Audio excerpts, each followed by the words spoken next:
श्री कृष्ण राधे राधे। श्री महाभारत के भाग के अंतर्गत श्री हरिवंश पुराण के श्री विष्णु पर्व का 80वां अध्याय 80 नाना प्रकार के व्रतों का विधान। भगवती उमा कहती हैं, जय हो माता पार्वती की जय हो। माता पार्वती अरुंधति माता से बात कर रही हैं।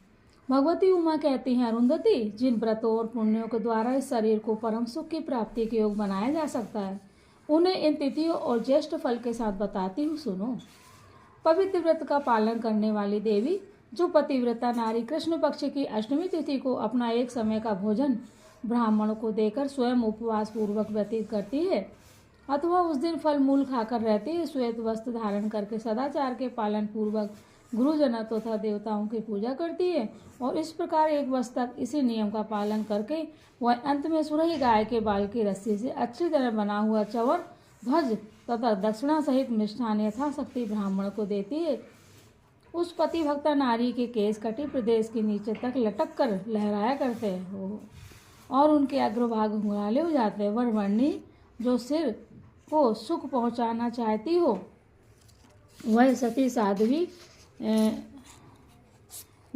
साध्वी स्त्री गोबर, आंवला, कच्चा बेल और श्रीफल, पक्का बेल, इन सबको सम मात्रा में मिलाकर उसके द्वारा सिर को धोएं, उसकी मैल दूर करें, सदा गोमूत्र का पान करें और सिर के ऊपर से स्नान करते समय उस जल में गोमूत्र को भी मिला लें।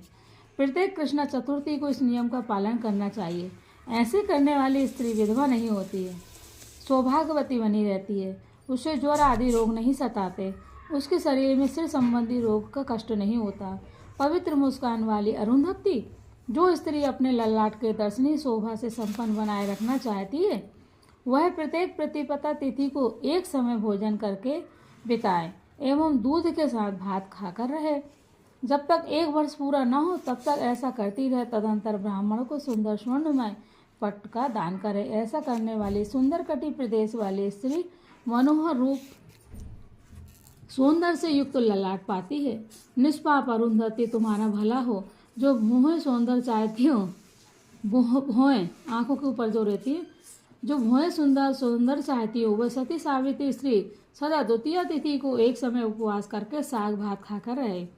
इस तरह एक वर्ष पूर्ण होने पर सुंदर पके हुए फल, एक मासा स्वर्ण की दक्षिणा, नमक और घी से भरा हुआ पात्र देकर ब्राह्मण से स्वस्ति वाचन कराए। जो सुंदर कटी प्रदेश वाली स्त्री अपने कानों को सुंदर एवं शोभा संपन्न बनाए रखना चाहती है, वह श्रवण नक्षत्र प्राप्त होने पर अवश्य आवक जौ के आटे का हलवा या पुआ भोजन करे। इस तरह एक वर्ष पूरा होने पर 2 स्वर्णमय कान बनवाकर उन्हें दुग्ध मिश्रित घी में रखकर ब्राह्मण को दान कर दे।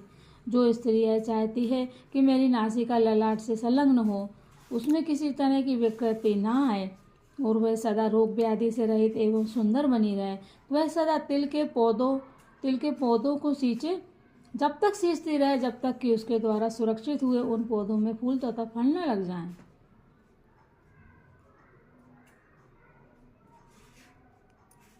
जिस दिन सींचना आरंभ करें उसके एक दिन पहले उपवास कर ले, फिर निरंतर जल से सींचते रहें। जब उन पौधों में फूल लग जाएं तो उनसे फूल ले घी में डालकर उस घी का दान करें। अमृतमय चंद्रमा से उत्पन्न हुई अरुंधति, जो स्त्री यह चाहती हो कि मेरे नेत्र सुंदर हो, वह निरंतर दूध अथवा घी से ही भोजन करे। पवित्र मुस्कान वाली देवी, इस तरह एक वर्ष पूर्ण होने पर वह वस्त्र और आभूषणों से विभूषित कमल और कुमुद के पत्तों को दूध में डाले। जब वे उसमें तैरने लगे तब वह सती उन पत्तों सहित उस दूध को ब्राह्मण को दान कर दे। पतिव्रत यह दान देकर नारी कृष्ण सागर मृग के समान नेत्र वाली हो जाती है। जो धर्म रूपी गुण से युक्त सती सावित्री स्त्री यह चाहती है कि मेरे ओंठ बड़े सुंदर हों, वह एक वर्ष तक मिट्टी के बर्तन में पानी पिए। वो धर्म की भागनी होकर प्रत्येक नवमी तिथि को बिना मांगे मिले हुए अन्न का भोजन करे। इस प्रकार एक वर्ष पूर्ण हो जाने पर उसे मूंगा दान करना चाहिए। शोभने ऐसा करने से उस स्त्री को ओंठ अवश्य ही बिम्पल के समान लाल हो जाते हैं तथा वह सौभाग्यवती, रूपवती, पुत्रवती, धनाढ़ और गायों से युक्त होती है। अमरवर्णी, जो चाहती हो कि मेरे दांत बहुत ही सुंदर और स्वच्छ हो, वह साध्वी स्त्री शुक्ल पक्ष की अष्टमी तिथि को दोनों समय का भोजन त्याग दे। धर्म के इस तरह एक वर्ष पूर्ण होने पर वह सती नारी चांदी के दांत बनवाकर अत्यंत उत्तम गुण वाले दूध में डाल दे और दांतों सहित उस दुग्ध का ब्राह्मण को दान कर दे। अन्य ऐसा करने से वह सती साध्वी स्त्री चमेली के फूल जैसे श्वेत दांत पाती है और सौभाग्य तथा पुत्र लाभ करती है, पुत्र भी लाभ देती है। रुचि रानी ने जो स्त्री संपूर्ण मुखमंडल को ही कमनीय कांति से युक्त देखना चाहती है, वह भामिनी पूर्णिमा को स्नान करके शुभ चंद्रोदय होने पर दूध में तैयार किए हुए यावक का ब्राह्मण को दान दे। इस तरह 1 वर्ष पूर्ण होने पर सोने या चांदी की चंद्रमा की सुंदर प्रतिमा बनाकर उसे कमल के फूल पर रखे और ब्राह्मण से स्वास्थ्य वचन कराएं और उसका दान कर दें। वह सुलक्षणा स्त्री उस दान के द्वारा पूर्ण चंद्रमा के समान मनोहर मुख वाली हो जाती है। जो नारी यह चाहती है कि मेरे दोनों वक्षस्थल तड़के फलों के समान पीन हो, वह प्रत्येक 10वीं तिथि को सदा मौन रहकर बिना मांगे मिले हुए अन्न का भोजन करे। इस प्रकार 1 वर्ष पूर्ण होने पर जो सोने के बने 2 सुंदर बेल जितात्मा ब्राह्मण को दक्षिणा सहित दान में दे देती है, वह परम सौभाग्य एवं बहुत से पुत्र प्राप्त करती है। देवोपम कांति वाली देवी वह स्त्री सदा ऊंचे अक्षर धारण करती है, जो कृशोदरी होना चाहती है अथवा जिसकी इच्छा है कि मतलब पेट उसका साधारण रहे, भीतर को दबा रहे, एकांत भोजन करे और वह एकांत में भोजन करे और पश्चिमी को सदा केवल जल से अन्न ग्रहण करे। सुबह धन्य इस तरह जल से अन्न ग्रहण करे। सुबह धन्य इस तरह 1 वर्ष पूर्ण होने पर जितात्मा ब्राह्मण को खिली हुई चमेली की लता का दक्षिणा सहित दान करे। शुभ मधु में जो नारी अपने दोनों हाथों को सुंदर रूप से देखना चाहती है, वह 12वीं तिथि को सब प्रकार के आनंदित उत्तम शाकों द्वारा आहार करके व्यतीत करे। इस तरह 1 वर्ष व्यतीत हो जाने पर वह स्वर्णमय कमल पर 2 खिले हुए कमल के फूल रखकर उन सबका सुंदर एवं सुयोग ब्राह्मण को दान करे। उत्तम व्रत का पालन करने वाली देवी जो नारी विशाल नितम चाहती वह 13वीं तिथि को केवल 1 बार आयाचित अन्न भोजन करे और इसी तरह प्रत्येक 13वीं को व्यतीत करे। वरानने इस तरह 1 वर्ष पूर्ण होने पर प्रजापति ब्रह्मा जी के मुख की सी आकृति वाली नमक की राशि का दान करे।